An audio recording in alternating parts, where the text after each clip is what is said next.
श्री सच्चिदानंद सद्गुरु साईनाथ महाराज की जय। सद्गुरु श्री साईनाथुनि शरद बाबूजी की जय। సాయి వంటి దైవంబు లేడోయి లేడోయి, ప్రజలందరి నోట సాయి నామం పలకాలి, సర్వత్రా సాయి రూపం రంజిల్లాలి, ముజ్జగాలు సాయి మహిమతో ముప్పిరిగొనాలి. సాయి పదరవళులు మన హృదయ కుహరంలోని నిశ్శబ్ద నిశీధిలో ప్రతిధ్వనించాలి. ప్రణవనాద వీచికల్లా సాయి జ్ఞాన సౌరభాలు సర్వత్రా వ్యాపించాలి. ఆ సుజ్ఞాన సౌరభాల ఆస్వాదనలో మన మనసులు మత్తెక్కాలి. సాయి ప్రేమామృత ధారలు అంతటా నిరంతరం వర్షించాలి. ఆ ప్రేమామృత ధారలలో తడుస్తూ, ఆ జ్ఞాన సౌరభాల మత్తులో ఆనందంగా నర్తిస్తూ సాయి వంటి దైవంబు లేడోయి లేడోయి అని అందరూ ఏకకంఠంతో గానం చేయాలి. అదే నా ఆశ, ఆశయం, ఆకాంక్ష. అదొక మధుర స్వప్నం. ఆ స్వప్న సాఫల్యం కోసం శ్రీ సాయినాథుని అనన్య ప్రేమతో, ఆర్ద్రతతో ప్రార్థించటమే మనం చేయగలిగింది, చేయవలసింది. శ్రీ బాబూజీ.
సాయి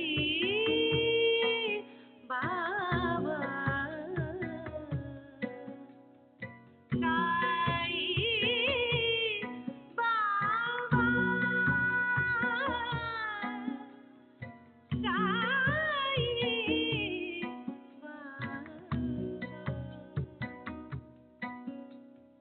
సాయి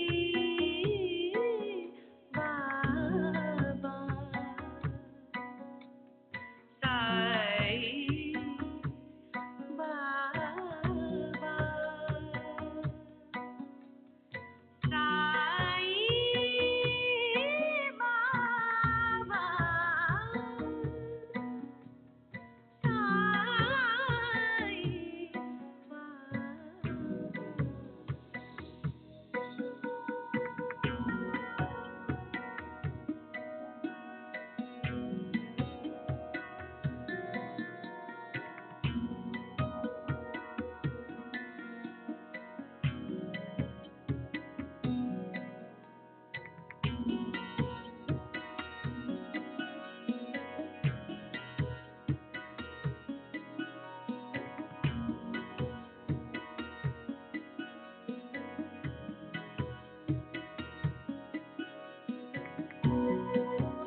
श्री सच्चिदानंद सद्गुरु साईनाथ महाराज की जय। सद्गुरु श्री साईनाथुनि शरद बाबू जी की जय।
श्री सच्चिदानंद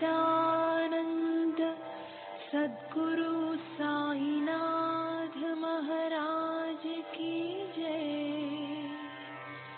सद्गुरु श्री साईनाथुनि शरद बाबू जी की जय।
श्री सच्चिदानंद सद्गुरु साईनाथ महाराज की जय। सद्गुरु श्री साईनाथ शरद बाबू जी की जय। శ్రీ సాయినాథాయ నమః. శ్రీ సాయి సచ్చరిత్రము 41వ అధ్యాయం. సాయి కథలలోని మహిమ ఇదే. శ్రోతలే పూర్వకథను గుర్తుంచుకుని వినటానికి సిద్ధంగా ఉన్నారు కనుక శ్రద్ధగా శ్రవణం చేయండి. శ్రోతలను ప్రోత్సాహపరచని అవసరం లేదు.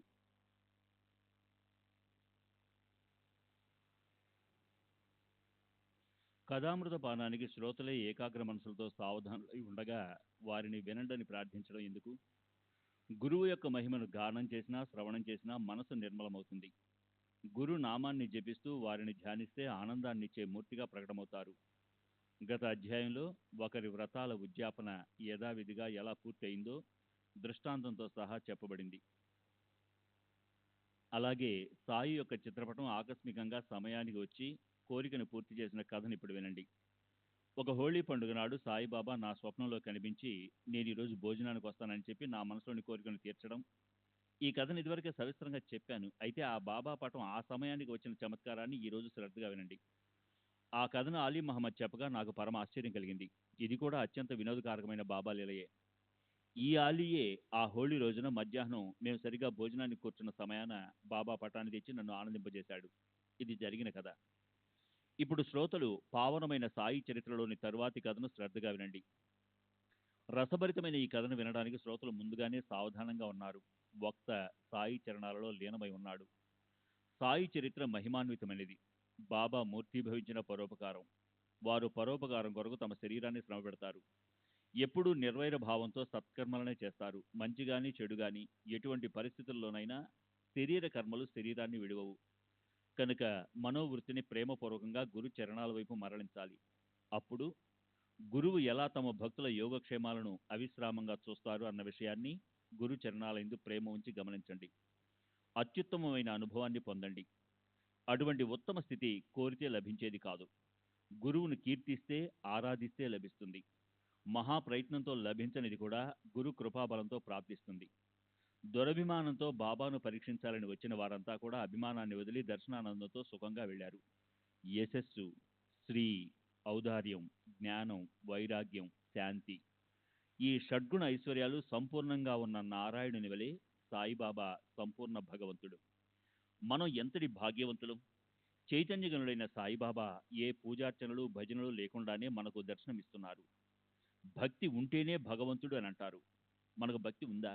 లేదు. అయినా ఈ సాయి మహారాజు దీనుల ఎడ దయా స్వభావాన్ని కలిగి ఉన్నారు.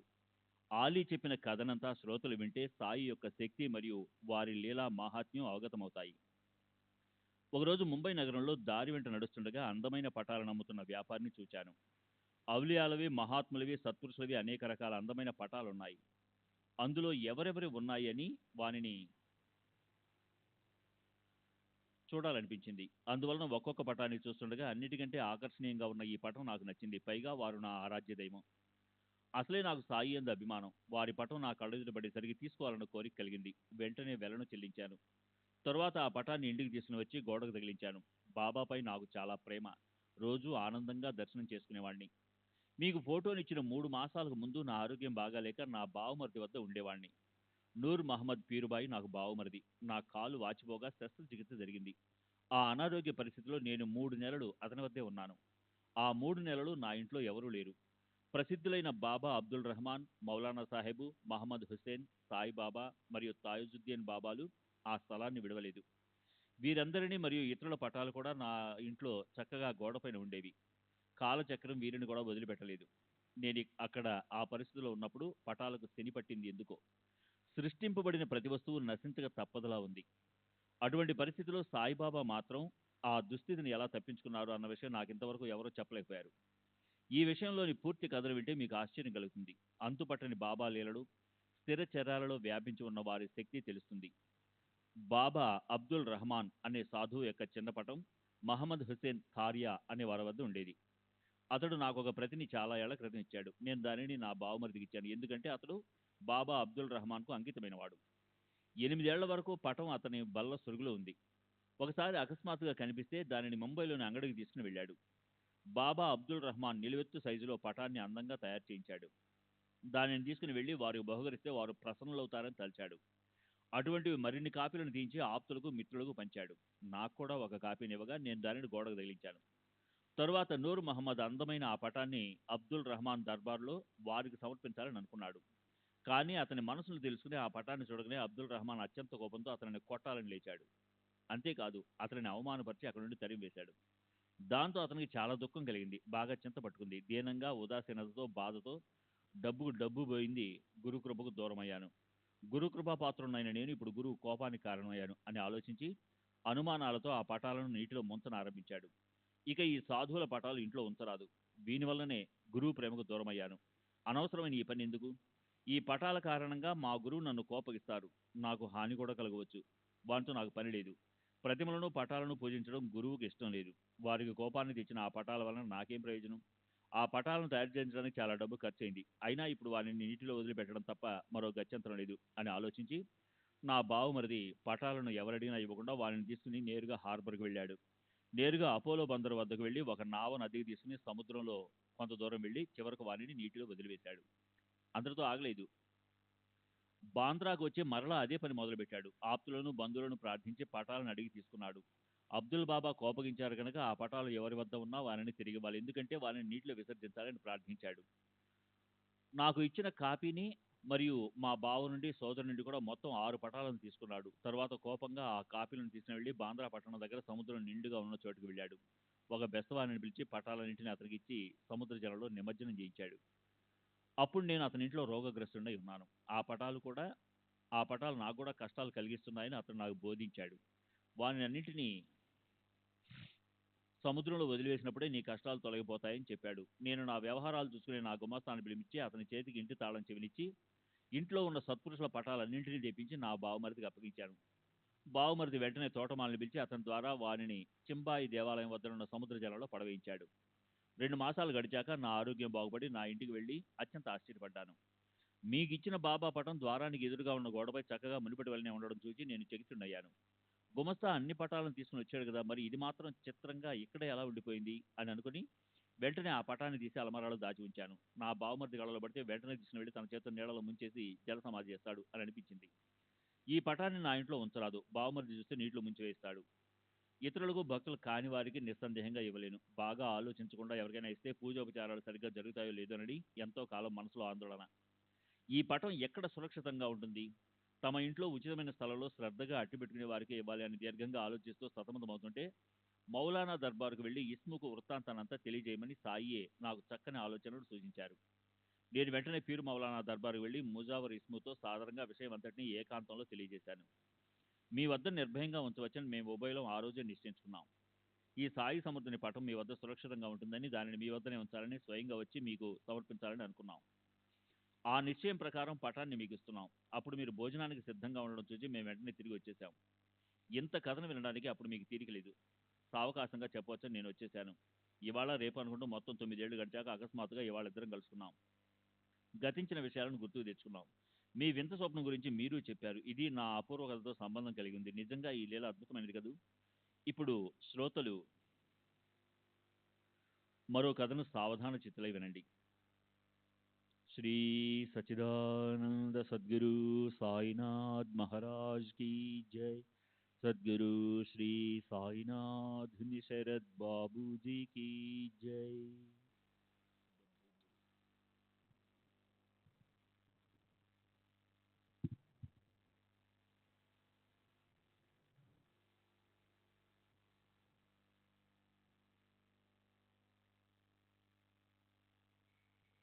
ఇప్పుడు శ్రోతలు మరో కథను సావధాన చిత్తులై వినండి.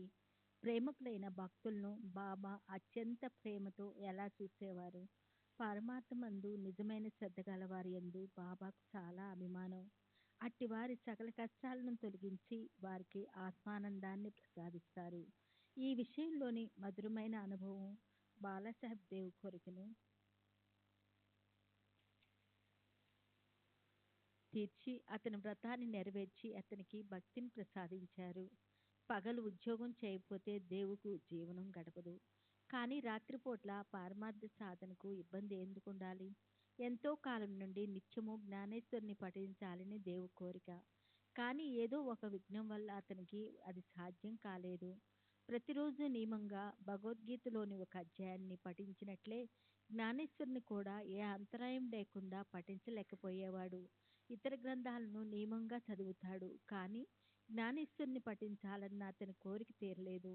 ఒకసారి దేవు 3 మాసాల సెలవు తీసుకొని షిరిడీకి వెళ్ళాడు. అక్కడి నుండి తిరిగి పాండులోని తన ఇంటికి వచ్చి సుఖంగా విశ్రాంతి తీసుకోవాలనుకున్నాడు. అక్కడ ఇతర కార్యాలు జరిగాయి. నియమంగా చదివే ఇతర గ్రంథాలను పఠించాడు, కానీ జ్ఞానేశ్వరిని పఠించాలన్న అతని కోరిక తీరే కాలం రాలేదు. జ్ఞానేశ్వరిని చేతిలో తీసుకోగానే మనసులోని వికల్పాల వల్ల ఊరికే పైపైన పఠించడమే కానీ హృదయంలో ప్రేమ ఉప్పొంగేది కాదు. ఎంతగా తప్పించిపోతున్నా తన నిశ్చయం సిద్ధించడం లేదు. ప్రతిరోజు నియమంగా 5 శ్లోకాలనైనా పఠించలేకపోయేవాడు. ప్రతిదినము 5 శ్లోకాలను చదవాలని నిశ్చయించుకున్నాడు, కానీ అది కూడా నియమంగా చదవటం అతనికి సాధ్యం కాలేదు.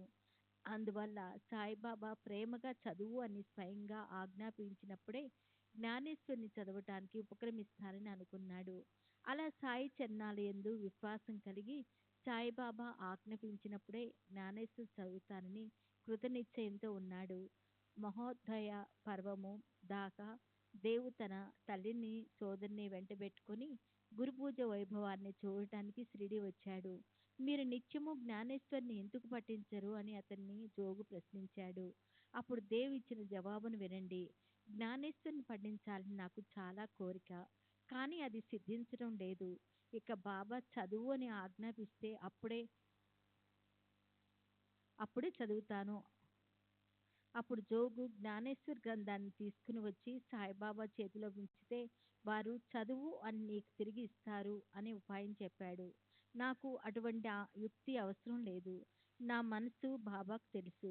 నా కోరికను ఎందుకు తీర్చరు? స్పష్టంగా చదువు అని వారే చెప్తారు అని అన్నాడు. సాయి సమర్థని దర్శనం చేసుకున్నప్పుడు దేవు వారికి ₹1 సమర్పించాడు. బాబా ఒకటే ఎందుకు 20 తీసుకురా అని అతనికి చెప్పారు. దేవ్ ₹20 తెచ్చి ఇచ్చాడు. రాత్రి బాలకారాంను కలిసినప్పుడు దేవ్ అతన్ని బాబా కృపను ఎలా పొందావు అని పూర్వ సంఘటన గురించి ప్రశ్నించాడు. దేవ్ అతన్ని రేపు హార్ట్ ముగిసిన తర్వాత నీకు మొత్తం చెప్తానని అతను మాట ఇవ్వగా దేవు సరే అని అన్నాడు. రెండవ రోజు దేవు మరలా మసీద్కు బాబా దర్శనానికి వెళ్ళగా బాబా అతన్ని ₹20 అడిగాడు. దేవు సంతోషంగా ఇచ్చాడు. అక్కడ చాలా జనం మూగి ఉండటం గమనించి దేవు చాటుగా ఓ ప్రక్కనకు ఉన్నాడు. బాబా ఈ జనంలో ఇరుకు స్థలంలో అతడు ఎక్కడున్నాడు అని ప్రశ్నించారు.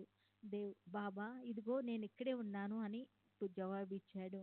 అప్పుడు బాబా సరే ఏడే ఎందుకు ఇచ్చావు అని అడిగారు.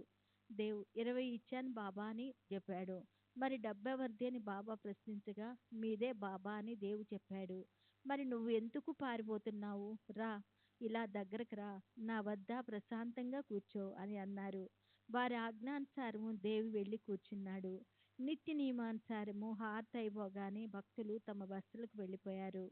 దేవు పాలకారాంను కలుసుకున్నారు. దేవు మరలా అతన్ని పూర్వ విషయాన్ని అడిగాడు.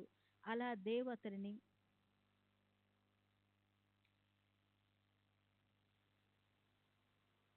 అతన్ని జరిగిన దాన్ని అడగగా అతడు అంతా చెప్పాడు. బాబా నిన్ను ఉపాసనలో ఎలా నియమించారు? బ్రహ్మచింతన ఎలా చేయాలో నీకు తెలియజేశారా? నా జిజ్ఞాసను తీర్చు అని ప్రార్థించాడు. దేవ్ జిజ్ఞాసను తీర్చాలని బాలకారాంను జవాబును ఆరంభించేసరికి బాబా దేవుని పిలవనారంభించారు. సాయి ఎంత కరుణామయులు! దేవుని పిలుచుకొని రమ్మని చంద్రుని పంపారు. క్షణమైన ఆలస్యం చేయకుండా దేవు శ్రీ సాయి వద్దకు వచ్చాడు. అప్పుడు సమయం సాయంత్రం 4 గంటలు. మసీదు చివర గోడపైన 2 చేతులు ఆనిచ్చి నిల్చొని శ్రీ సాయి ఎదుటే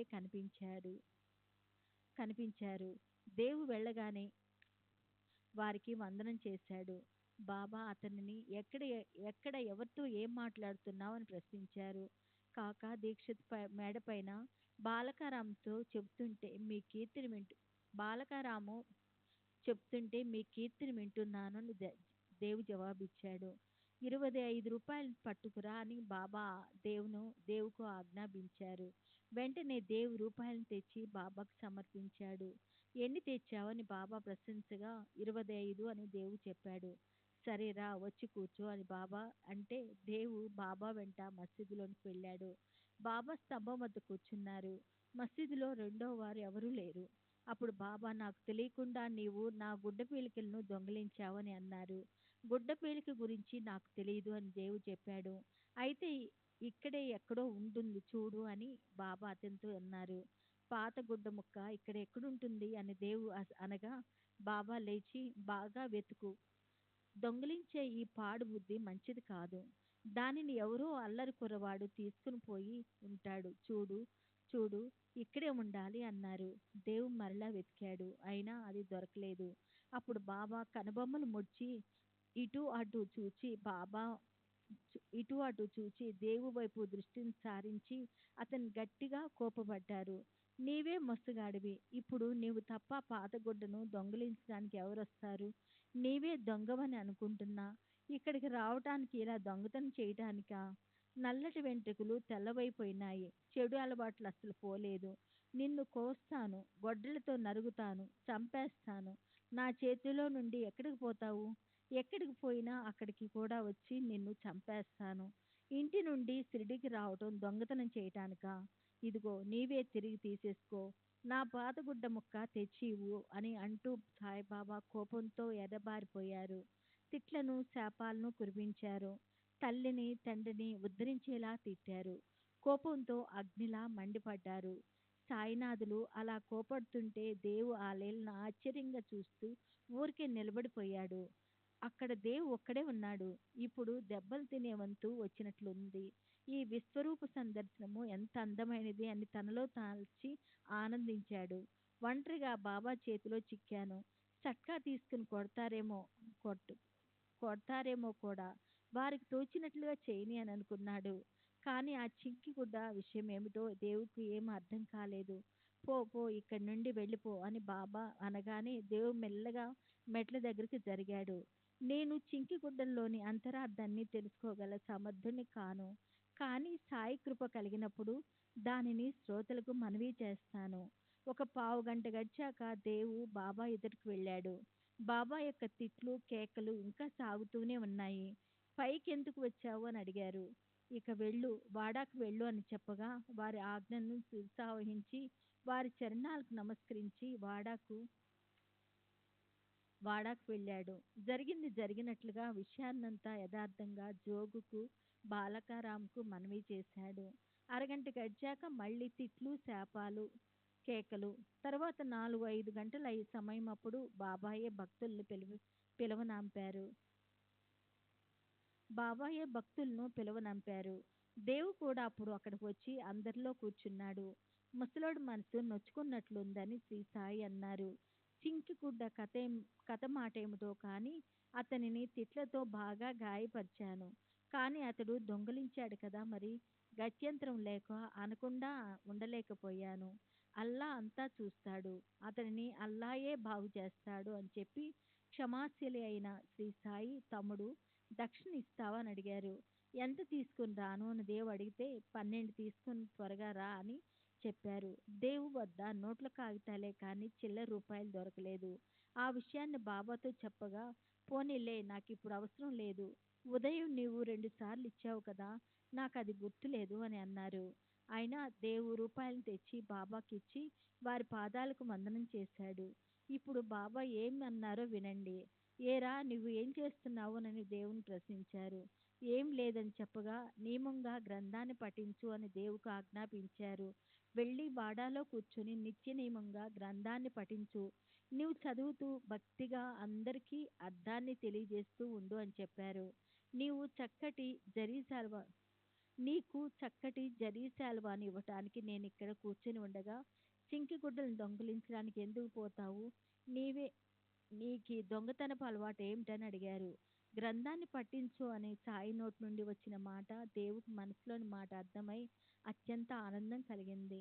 బాబా ఆజ్ఞానుసారం దేవ్ ఆ రోజు నుండి నిత్యం జ్ఞానేశ్వరుని పఠిస్తూ అర్థాన్ని తెలియచెప్పనారంభించాడు. శ్రీ సచ్చిదానంద సద్గురు సాయినాథ్ మహారాజ్ की जय।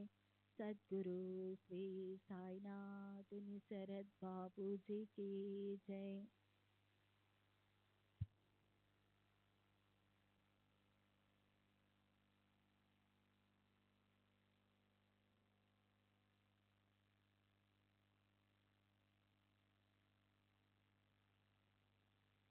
బాబా ఆజ్ఞానుసారం దేవు ఆ రోజు నుండి నిత్యం జ్ఞానేశ్వరుని పఠిస్తూ అర్థాన్ని తెలియచెప్పనారంభించాడు. నా కోరిక ప్రకారం బాబా ఆజ్ఞ లభించింది. దానితో నా చింత వదిలింది, ప్రతిజ్ఞ నెరవేరింది. ఇక నుండి జ్ఞానేశ్వరుని చదివితే పారాయణంలో నియమం ఏర్పడుతుంది. ఇప్పుడు నేను గురు ఆజ్ఞ ఆజ్ఞాబద్ధుడను. ఇక జ్ఞానేశ్వరుడు నాకు ప్రసన్నుడైనట్లే.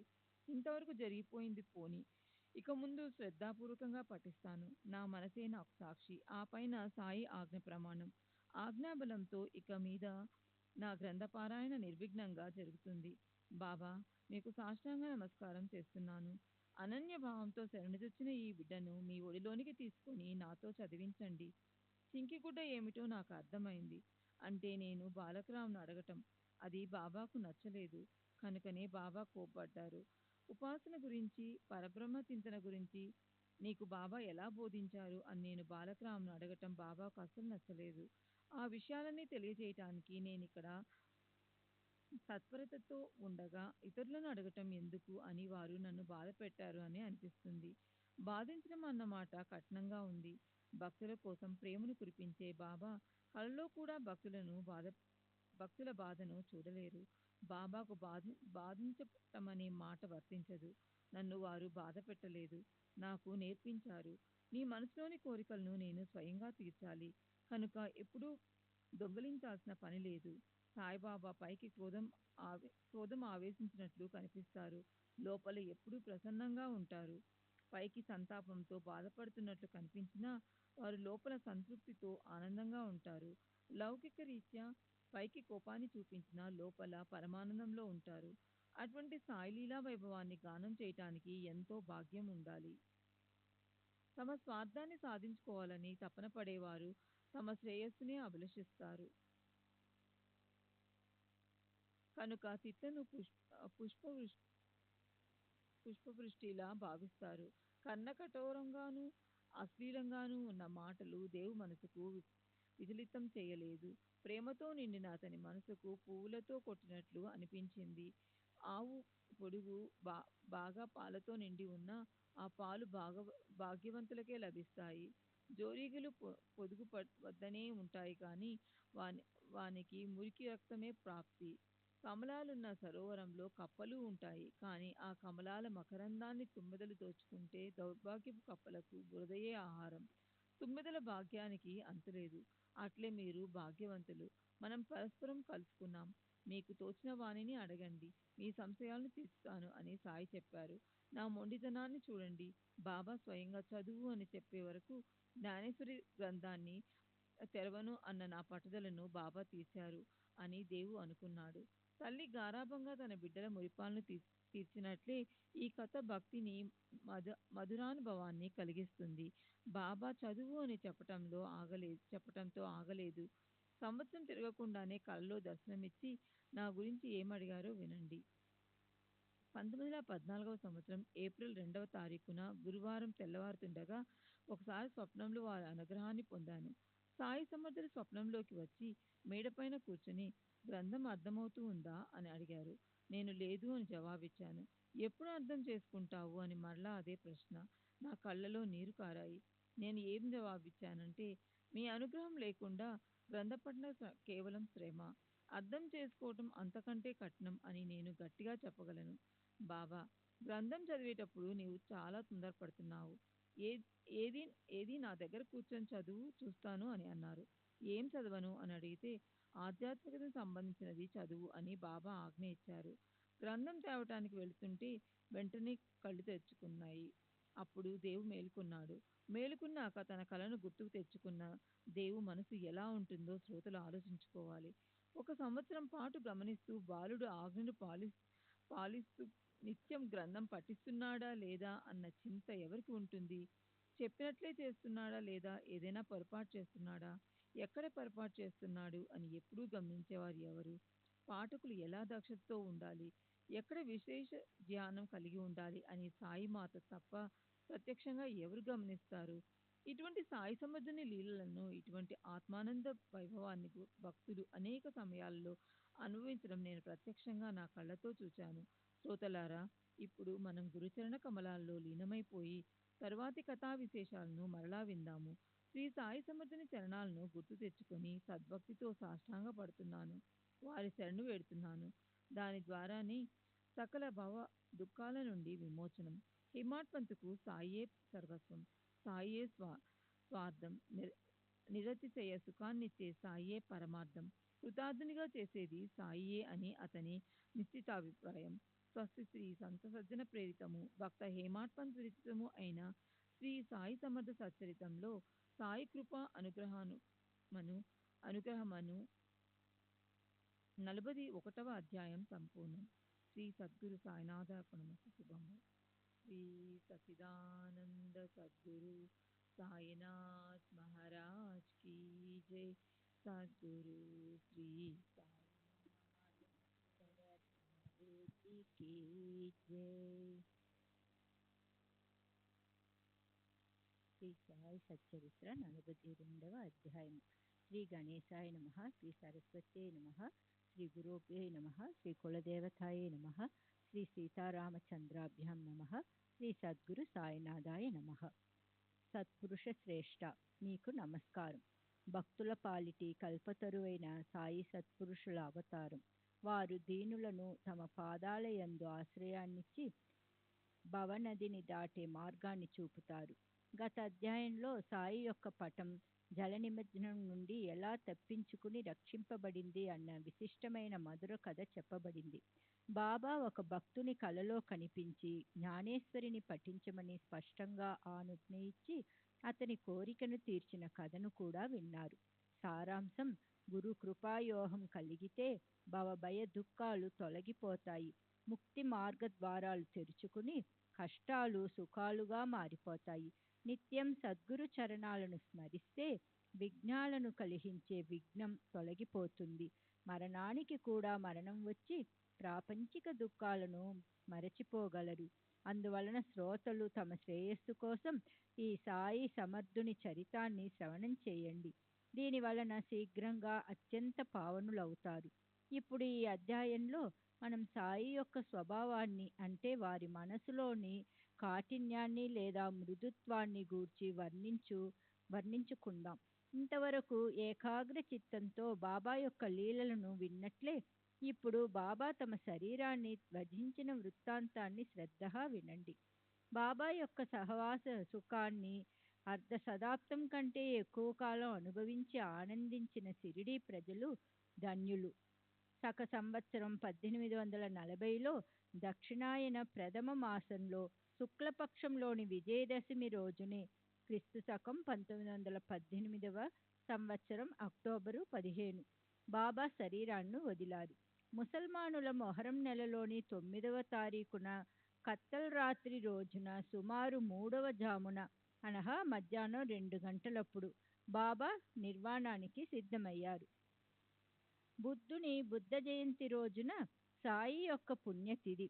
దేవతల జయంతి వలనే సత్పురుషుల పుణ్యతిథి కూడా జరుపబడుతుంది. 12:30 గంటలు గడిచి దశమి కాలం పూర్తిగా దాటిపోయి ఏకాదశి వచ్చింది. కనుక సాయి యొక్క నిర్వాణ కాలం ఏకాదశి. సూర్యోదయం నుండి తిథిని పాటిస్తే ఆ రోజు తిథి దశమి. అందువల్ల సాయిబాబా నిర్వాణం విజయదశమిగా భావించి ఆ రోజు ఉత్సవం చేస్తారు. మంగళవారం చాలా ప్రసిద్ధి చెందిన కత్తల్ రాత్రి రోజు అని సాయి మహారాజు తమ జ్యోతిని విశ్వజ్యోతిలో ఐక్యం చేశారు. వంగదేశంలో ప్రసిద్ధమైన దుర్గా పూజ పర్వదిన సమాప్తి రోజు ఉత్తర హిందుస్థానంలోని వారందరికీ ఉత్సవ దినం. శక సంవత్సరం 1838 విజయదశమి రోజునే సాయంకాలం ప్రదోష సమయాన బాబా భవిష్యాన్ని సూచించారు. ఆ అపూర్వ లీలను చెప్తాను. శ్రోతలకు ఆశ్చర్యం కలుగుతుంది. అంతుపట్టని సాయి సమర్థుని మహిమ అందరికీ అర్థమవుతుంది. క్రీస్తు శకం 1916వ సంవత్సరం దసరా పండుగ రోజున సీమోల్లంఘన వేళ సాయంకాలం ప్రజలు పూజ చేసి తిరిగి వచ్చాక అద్భుతమైన లీల జరిగింది. అకస్మాత్తుగా ఆకాశంలో మేఘాలు ఉరుముతుండగా మెరుపులు మెరిసినట్లు బాబా జమదగ్ని స్వరూపాన్ని ప్రత్యక్షంగా ప్రకటన చేశారు. ఉన్నట్లుండి తల రుమాలును, కఫ్నీని, లంగోటిని కూడా విప్పేసి దునిలో వేశారు. అసలే దునిలో అగ్ని ప్రజ్వలంగా ఉంది. తోడుగా అందులో ఆహుతిని వేసేసరికి జ్వాలలు మరింతగా పైకి లేచి భక్తులను కలవరపెట్టాయి. ఇదంతా అనుకోకుండా జరిగిపోయింది. బాబా మనసులో ఏముందో ఏమీ అర్థం కాలేదు. సీమోల్లంఘన సమయాన వారి క్రోధ వృత్తి చాలా భీతిని కలిగించేలా ఉన్నది. అగ్ని తన తేజాన్ని వెదజల్లింది. బాబా అంతకంటే తేజోవంతంగా కనిపించారు. భక్తుల కళ్ళు మూసుకుని పోగా ముఖాలను త్రిప్పేసుకున్నారు. సత్పురుషులు స్వహస్తంతో అర్పించిన దానిని సేవించి అగ్నినారాయణుడు ప్రసన్నుడయ్యాడు. దిగంబరులైన బాబా పరశురాముని వల్ల ఉగ్రంగా అయ్యారు. వారిని అలా చూచిన వారి కళ్ళు ధన్యం. కోపంతో విప్పారిన బాబా కళ్ళు ఎర్రబడ్డాయి. నేను హిందువునా, మహమ్మదీయుడునా ఇప్పుడు నిర్ణయించుకోండిరా. హిందువునా లేక ఎవనున్నా బాగా నిర్ధారించుకోండి. మీ సందేహాలను తొలగించుకోండి అని గట్టిగా కేకలు వేశారు. ఆ దృశ్యాన్ని చూచి భక్తులు వణికిపోయారు. వారికి బాబా ఎలా శాంతిస్తారు అని చింత పట్టుకుంది. మహావ్యాధిగ్రస్తుడైన బాబా యొక్క భక్త శ్రేష్ఠుడు బాగోజీ సిందే ధైర్యాన్ని పుంజుకుని బాబా సమీపానికి వెళ్ళి వారికి లంగోటిని చుట్టాడు. బాబా, ఇవాళ దసరా పండుగ, సీమోల్లంఘనం రోజున ఇదంతా ఏమిటి అని అన్నాడు. నా సీమోల్లంఘనం ఇదే అని చెప్పి బాబా టపటపమని సటకాతో కొట్టారు. ఈ విధంగా బాబా దుని వద్ద దిగంబర వేషంలో నిలుచున్నారు. ఆ రోజున చావడి ఊరేగింపు ఎలా జరుగుతుందా అని అందరికీ చింత. ఊరేగింపు 9కి జరగాలి, కానీ 10 అయినా బాబా శాంతించలేదు. భక్తులు ఎక్కడి వారు అక్కడే రెప్పవేయకుండా చూస్తూ తటస్థంగా ఉండిపోయారు. అలా 11 అయింది. అప్పుడు బాబా కాస్త శాంతించి క్రొత్త లంగోటిని కట్టుకుని కఫ్నీని ధరించారు. చావడికి బయలుదేరటానికి గంటం రోహింది.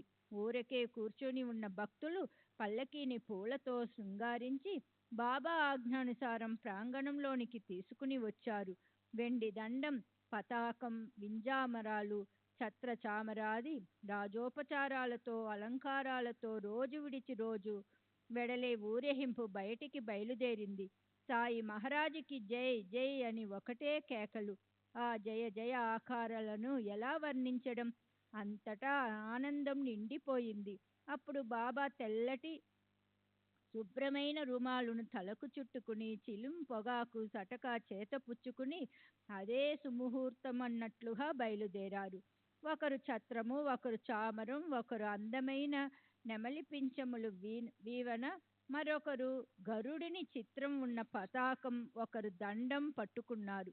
ఆ విధంగా బాబా సీమోల్లంఘన మిషతో భవసాగర సీమోల్లంఘనానికి దసరాయే మంచి ముహూర్తమని అందరికీ సూచించారు. అటు తరువాత షిరిడీ వారికి బాబా ఒక్కటే దసరా పండుగను చూపించి తరువాతి దసరా సుముహూర్తాన తమ శరీరాన్ని దరార్పణ చేశారు. కేవలం సూచించటమే కాదు, స్వయంగా అనుభవించి చూపారు. తమ శరీరమనే శుద్ధ వస్త్రాన్ని ఇదే దసరా రోజున యోగాగ్నికి అర్పించారు. క్రీస్తు శకం 1918వ సంవత్సరం దసరా పండుగ రోజున సుముహూర్తంగా చేసుకుని తమ ఆత్మను పరబ్రహ్మ స్వరూపంలో లీనం చేశారు. వ్రాస్తూ ఉంటే ఇటువంటిదే బాబా యొక్క మరొక అనుభవం గుర్తుకు వచ్చింది. దీనివల్ల ఇదే విజయదశమి తిథి బాబా పుణ్యతిథి అని ముందుగానే నిశ్చయమైంది. షిరిడీ పటేలు రామచంద్ర దాదా ఒకసారి చాలా జబ్బుపడ్డాడు. ఆ బాధను భరించలేకపోయాడు. శ్రీ సచిదానంద సద్గురు సాయినాథ్ మహారాజు కీ జై.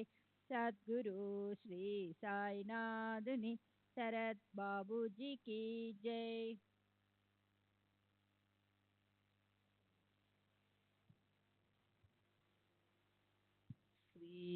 సచ్చిదానంద సద్గురు సాయినాథ్ మహారాజ్ की జై. సద్గురు శ్రీ సాయినాథుని శరత్ బాబూజీకి జై. ఏది మిగలకుండగా అన్ని రకాల చికిత్సలు అయ్యాయి. అతి దుఃఖకరమైన కష్టాన్ని నిగ్రహించుకోలేక పోయాడు. జీవితంపై విరక్తి కలిగింది. పాటేలు చాలా బాధపడిపోయాడు. అట్టి పరిస్థితిలో ఒక అర్ధరాత్రి బాబా అతని తలవైపు ప్రకటనమయ్యారు. అప్పుడు పాటేలు బాబా పాదాలు పట్టుకొని నిరాశతో, నాకు మరణం ఎప్పుడు వస్తుంది? ఇంత మాత్రము నిశ్చయించి చెప్పండి. నాకు జీవితంపై అసహ్యం కలిగింది. మృత్యువు కష్టమనిపించడం లేదు. చావు ఎప్పుడు నన్ను కలుసుకుంటుందా అని ఎదురు చూస్తున్నాను అని అన్నాడు.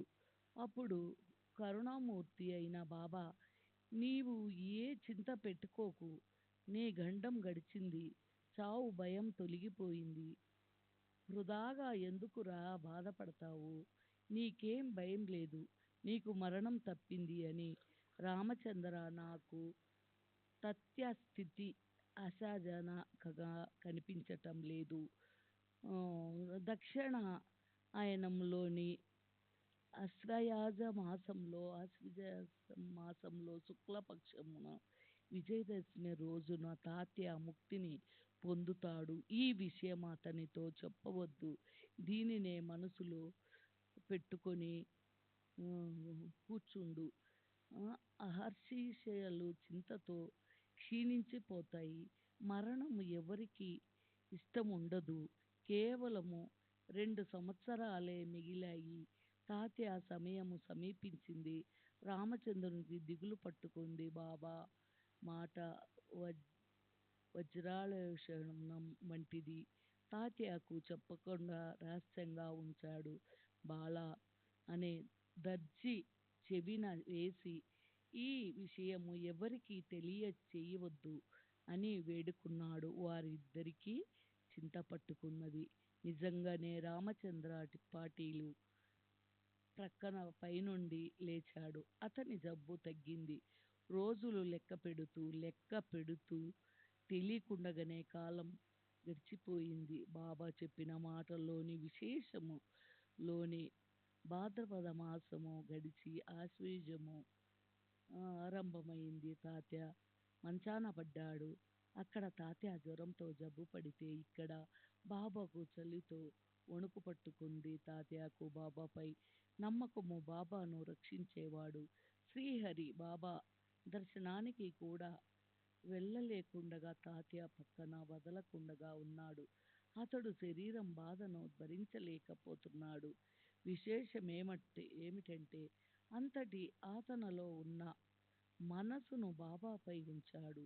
నడవలేకుండా, కదలలేకుండా ఉన్నాడు. అతని బాధ బాగా పెరిగిపోతూ ఉంది. ఇక్కడ బాబా బాధతో మూలగటం రోజు రోజుకి పెరుగుతుంది. రెండింతలైంది. అలా వారి బాధ ఆపలేనంతగా అయింది. బాబా సూచించిన రోజు సమాప్తించింది.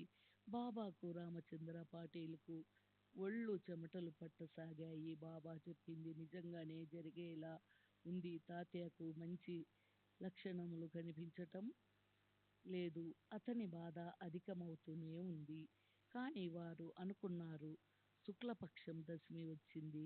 తాత్య నాడి కొట్టుకోవడం మెల్లగా తగ్గసాగింది. అతనికి మృత్యువు సమీపించినట్లు అనుమానించి ఆప్తులు, ఇష్టులు గాబరపడ్డారు. కానీ విశేషం జరిగింది. తాత్య గండము తప్పి తాత్య కూడా బ్రతికిపోయాడు. అతనికి బదులుగా పోయినట్లు బాబాయే వెళ్ళిపోయారు.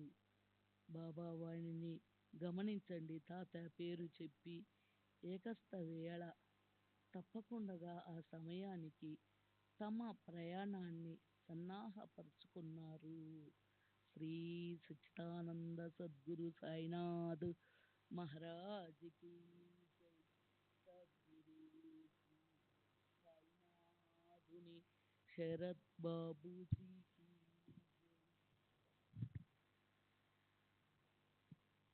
की श्री सच्चिदानंद सद्गुरु साईनाथ महाराज की जय। सद्गुरु श्री साईनाथ धुनि शरత్ బాబూజీకి జై. భవిష్యాన్ని నిదర్శనంగా సూచించారు. అయినా అంతా జరిగిపోయే వరకు ఎవరికీ అర్థం కాలేదు. తాత్యాకు బదులుగా బాబా తమ శరీరాన్ని ఇచ్చి తాత్యా మృత్యువును ఆపేశారని ప్రజలు అన్నారు. ఏమో, వారి లీల వారికే అర్థమవుతుంది.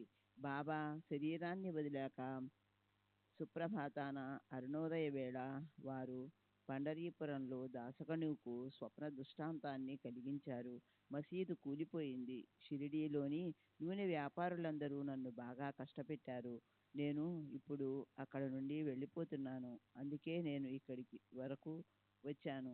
వెంటనే షిరిడీకి పద, వచ్చి నన్ను బాగా పొగడపూలతో కప్పు, ఈ నా కోరికను తీర్చు. ఇంతలో షిరిడీ నుండి ఉత్తరం అందగా బాబా సమాధి చెందినట్లు తెలిసింది. ఆ వార్త విని దాసగను తక్షణం షిరిడీకి బయలుదేరాడు. శిష్య పరివారాన్ని వెంట పెట్టుకొని వచ్చి సమాధి ఎదుట జయ జయకారాలతో రాత్రి పగలు భజన నామ సంకీర్తన చేశాడు. తను స్వయంగా వారి హరి నామంతో అత్యంత మనోహరంగా పూలహారాన్ని గుచ్చి ప్రేమతో సమాధిపై అలంకరించాడు. అన్న సంతర్పణ కూడా చేశాడు. ఆ అఖండ నామఘోషంతో షిరిడి భూలోక వైకుంఠమైంది. ఆ నామం ప్రతిధ్వనిస్తూ ఆ ప్రాంతమంతా నిండిపోయేలా దాసగను నామాన్ని కురిపించాడు. బాబాకు దసరాయందే ప్రీతి ఎందుకు అంటే, సంవత్సరంలోని 3.5 రోజుల ముహూర్తాలలో దసరాను ప్రయాణ కార్యాలలో విశేష శుభ సమయంగా భావించడం అందరికీ విదితమే. అయినా ఇది సమంజసం కాదు. రాకపోకలనేవి లేని వారికి మరణం ఎక్కడుంటుంది? అట్టి వారికి శుభముహూర్తం ఎందుకు? ధర్మాధర్మ బంధనాలు లేని వారికి, సకల బంధనాలు విడిపోయిన వారికి ప్రాణం పోవడం అనేది లేని వారికి నిర్యాణం ఎక్కడిది? బ్రహ్మైన సన్ బ్రహ్మాప్యేతి అన్నట్లు బ్రహ్మ వంటి బాబాకు రావడం పోవడం లేని సాయి మహారాజ్కు మరణం ఎలా సంభవం? అసలు పయనమనేదే లేని వారికి ఉత్తరాయణమైతేయం, దక్షిణాయనమైతేనేం? దీపపు జ్యోతి దీపంలోని మిళితమయ్యేలా వారు ప్రాణాలను పరబ్రహ్మలో విలీనం చేశారు. పంచభూతాల నుండి అప్పుగా తెచ్చుకున్న ఈ శరీరంతో తమ పని సాధించుకున్న తరువాత ఎవరివి వారికి తిరిగి ఇచ్చివేయాలి కదా. బాబా భవిష్యత్తులో జరగవలసిన దానిని ముందుగానే సూచించారు. ఆ అమూల్యమైన సమయం గడిచిపోయింది. వారి కీర్తి శాశ్వతంగా నిలిచిపోయింది. బాబాకు జ్వరం రావడం నెపం.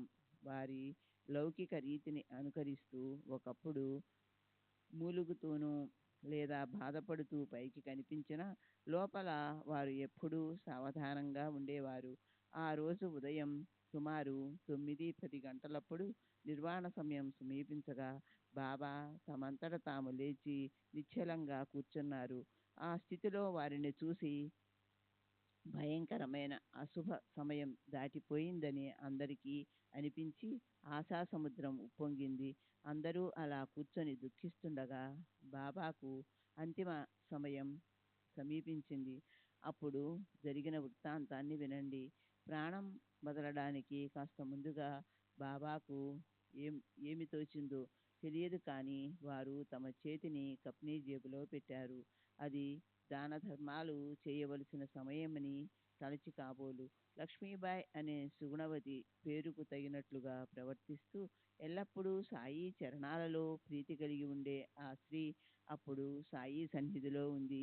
క్షణంలో తమ దేహావసానమని తెలుసుకొని బాబా జాగరూకతతో ఆమెకు ఆ అవసాన సమయంలో ద్రవ్యదానం చేశారు. ఈ లక్ష్మీబాయి సిండియే మసీదులో బాబా వద్ద నియమ నిర్బంధనలను పాటిస్తూ పనులను చక్కగా నిర్వహిస్తుండేది. బాబా దర్బారు ఎవరికీ ఏ అడ్డు ఆటంకం లేకుండా ప్రతిరోజు అందరికీ తెరిచే ఉండడం పరిపాటి. కానీ రాత్రి సమయం కఠిన నియమం. సాయంకాలం బాబా విహరించి తిరిగి రాగానే భక్తులు ఇండ్లకు వెళ్ళిపోయి మరునాడు తెల్లవారిన తర్వాతే మసీదుకు వచ్చేవారు. కానీ భక్త మహల్సాపతి, దాదా కేల్కర్, లక్ష్మీబాయిల భక్తి కారణంగా వీరికి రాత్రి వేళలందు నిషేధం ఉండేది కాదు. ఈ లక్ష్మీయే ప్రతిరోజు ఎంతో ప్రేమగా బాబాకు భోజన వేళల్లో రొట్టె కూర పంపేది. ఈమె సేవను ఎంతని వర్ణించను. ఈ రొట్టె కథను వింటే బాబా యొక్క దయార్థ హృదయం మరియు శ్వాస సూకరాలతో వారి ఆత్మైక భావం తెలిసి ఆశ్చర్యం కలుగుతుంది. ఒకసారి సాయంకాలం బాబా తమ ఛాతీని గోడకు ఆంచి ప్రేమగా ముచ్చటిస్తుండగా అక్కడికి లక్ష్మీబాయి వచ్చింది. తాత్యా పాటిల్ ఇంకా ఇతరులు కూడా బాబా వద్ద ఉన్నారు. లక్ష్మి వచ్చి బాబా పాదాలకు వందనం చేసింది.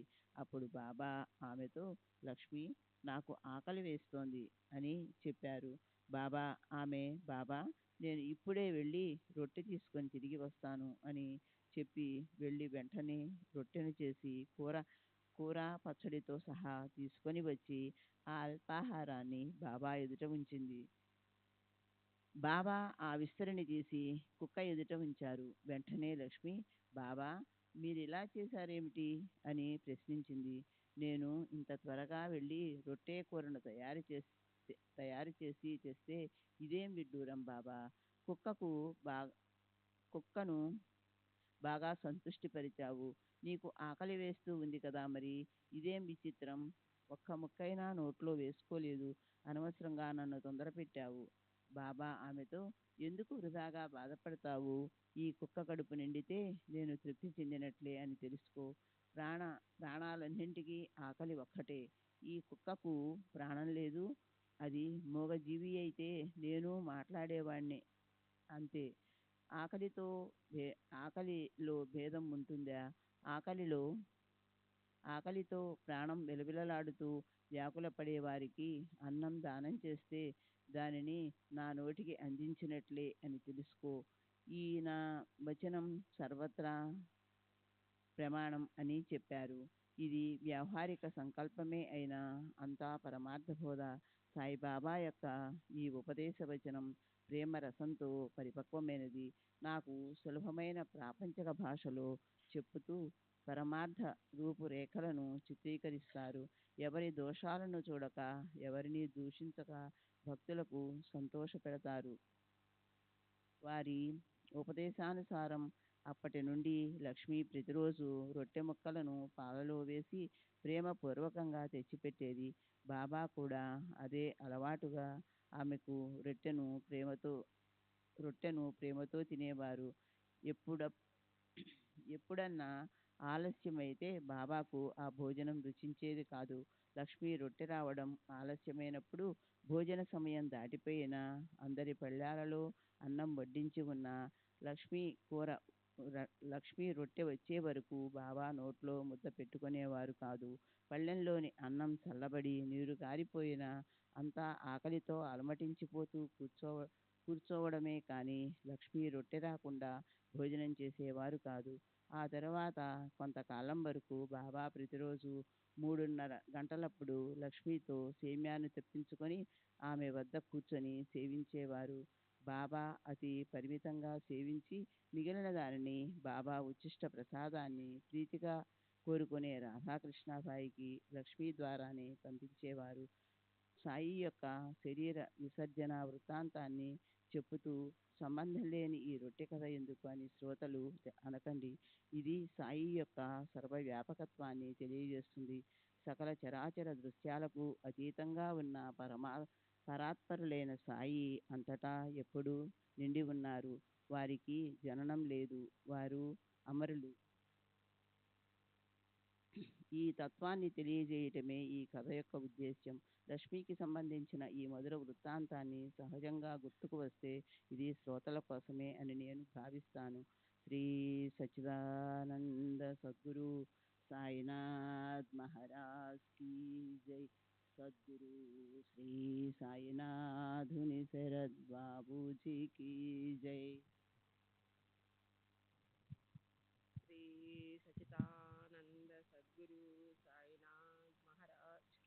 జై సద్గురు శ్రీ సాయినాథుని శరత్ బాబూజీకి జై.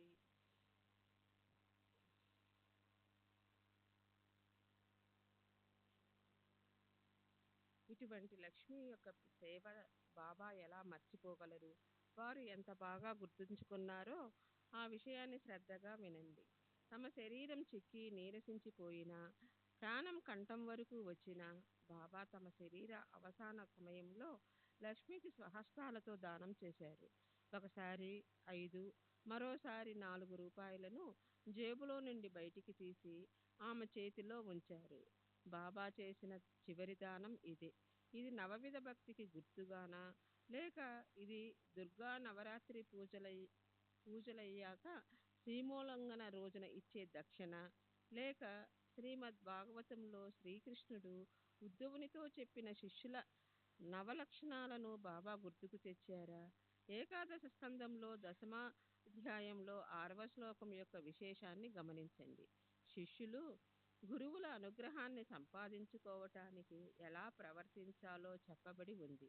పూర్వార్ధంలో 5ను, ఉత్తరార్ధంలో 4 చెప్పినట్లుగా బాబా కూడా అదే క్రమంలో అదే ఉద్దేశంతో ఇచ్చినట్లుంది.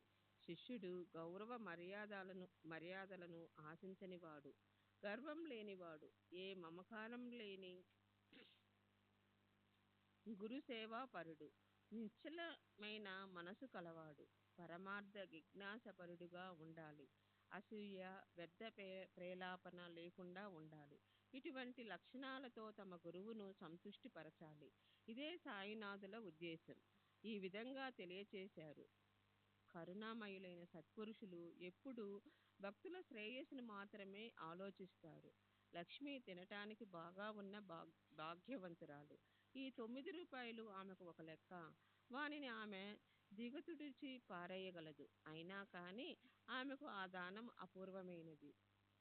ఆమె పూర్వభాగ్యం కారణంగా సాయి కృపాప్రసాదమైన ఇలాంటి నవరత్నావళిని సాయి యొక్క కరకమలం ద్వారా పొందినది. ఇలా ఎన్నెన్నో 9 రూపాయలు ఖర్చు అయి ఉంటాయి. కానీ ఈ దానం అత్యంత అపూర్వం. ఆమె జీవించి ఉన్నంత వరకు ఆమెకు సాయి స్మరణ ఉంటుంది. సాయిబాబా తమ శరీరావసానం సమీపించినప్పుడు లక్ష్మిని బాగా గుర్తుంచుకొని ఆమెకు 4 మరియు 5 రూపాయలను ఇచ్చి జీవితాంతం ఆమె వారిని స్మరించుకునేలా చేశారు. బాబా ఎంతో సావధానంతో తమ వద్ద ఉన్న వారినందరినీ భోజనానికి పంపించి ఊరి వారిని 1-2 మాత్రం కూర్చుండనిచ్చారు. ప్రేమికులైన కొంతమంది బాబా భక్తులు ఆ క్లిష్ట సమయంలో బాబా వద్ద నుండి వెళ్ళకూడదని తలచి వారి వద్ద నుండి వెళ్ళమని మొండికెత్తారు. కానీ అంతిమ సమయంలో ఎవరి మోహంలోనూ పడే అపాయం లేకుండా బాబా వారినందరినీ త్వరగా తరిమివేశారు. తమ నిర్వాణ సమయం అతి దగ్గరలో రానున్నదని తెలుసుకుని బాబా బాబూసాహెబ్ బూటిని, కాకాసాహెబ్ దీక్షితుని వాడకు వెళ్ళండి, భోజనం చేసి మరలా రండి అని చెప్పారు. భక్తుల దుఃఖాన్ని చూచి బాబా మనసు విచలితమైంది. అందుచేత వెళ్ళండి, భోజనం చేసి రండి అని అందరికీ ఆజ్ఞాపించారు. అహర్నిశలు వారి సమీపంలో ఉంటూ ఎల్లప్పుడూ వారి సాంగత్యంలో ఉండేవారు. వారి మనసు బాధపడుతున్నా బాబా ఆజ్ఞానుసారం లేచారు. ఆ సమయంలో వారి సాన్నిధ్యాన్ని వదలలేరు, వారి ఆజ్ఞను ఉల్లంఘించనూ లేరు. బాబా మనసును బాధ పెట్టలేక వాడకు భోజనానికి వెళ్ళారు. బాబా బాధ భయంకరంగా అధికమవుతూ ఉంటే ఇక ఎక్కడి భోజనం, ఎక్కడ తినడం? ప్రాణాలు బాబా వద్ద చిక్కుకుపోయినవి. ఒక్క క్షణమైనా బాబా యొక్క విస్మరణను సహించలేకపోయారు. వెళ్ళి భోజనానికి కూర్చున్నారు. ఇంతలో వెంటనే పిలుపు వచ్చింది. అర్ధకడుపుతోనే పరుగున వచ్చారు. కానీ బాబాను కలుసుకోలేకపోయారు. ఆయుర్దాయం తైలం ముగిసిపోగానే ప్రాణజ్యోతి మందగించి బాబా శరీరం బయ్యాజీ అప్పాకోతే ఒడిలో విశ్రమించింది.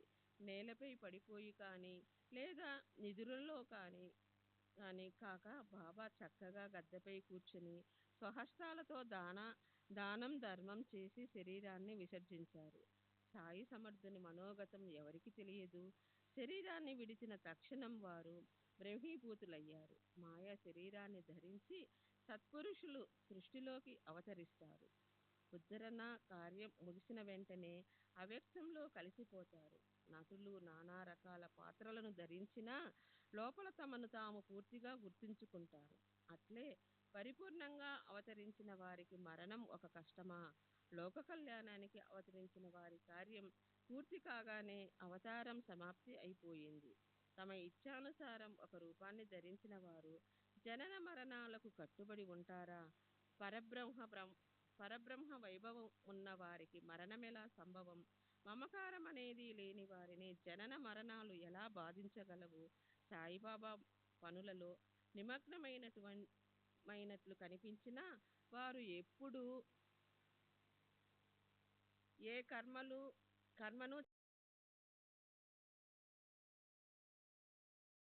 చేవారు. నా భుక్తం క్షీయతే కర్మ అనుభవించనిదే కర్మ తొలగిపోదు. ఇది స్మృతిలో చెప్పిన కర్మలోని మర్మం. కానీ బ్రహ్మను తెలుసుకున్నవారు అంతటా అన్నిటిలోనూ బ్రహ్మనే చూసేవారు ఏ భ్రమలోనూ ఉండరు. చేసిన కర్మల పరిణామమే కర్మఫలాల సముదాయం. దీనిలోని ద్వైతభావ భేదం అంతటా ప్రసిద్ధం. ముత్యపు చిప్పపై వెండిని చూచేలా బ్రహ్మజ్ఞానులు కర్మను కూడా బ్రహ్మగా చూస్తారు. బాబా వంటి కరుణాలువైన జనని కాలుని నోట్లో ఎలా పడిపోయింది? చీకటి రాత్రి పగటి పగటి దినాన్ని మింగివేసినట్లుగానే ఈ కథ జరిగింది. ఇప్పుడు ఈ అధ్యాయాన్ని ఇక్కడ సమాప్తి చేసి ప్రతి మాసంలోనూ నియమాన్ని పాటిస్తాను. లేకపోతే ఇంకా విస్తారమైపోతే శ్రోతలు విసుగు చెందుతారు. మిగిలిపోయిన బాబా నిర్వాణ కథను తరువాత క్రమంగా శ్రవణం చేయగలరు. హేమడు సాయి సమర్థుని శరణుజొచ్చి వారి కృపతో కృతార్థుడయ్యాడు. స్వస్తి శ్రీ సజ్జనత ప్రేరితము భక్త హేమత్వంతు విరచితము అయిన శ్రీ సాయి సమర్థ సచ్చరితములో శ్రీ సాయినాథ నిర్వాణమను 42వ అధ్యాయం సంపూర్ణం. శ్రీ సద్గురు సాయినాథార్పణమస్తు. శుభం భవతు. శ్రీ సచిదానంద సద్గురు సాయినాథ్ మహారాజ్ కి జై. సద్గురు శ్రీ సాయినాథుని శరత్ బాబూజీ కి జై.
श्री सच्चिदानंद सद्गुरु साईनाथ महाराज की जय। सद्गुरु श्री साईनाथ शरद बाबू जी की जय।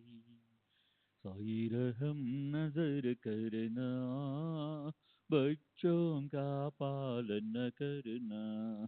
साई रहम नजर करना, बच्चों का पालन करना।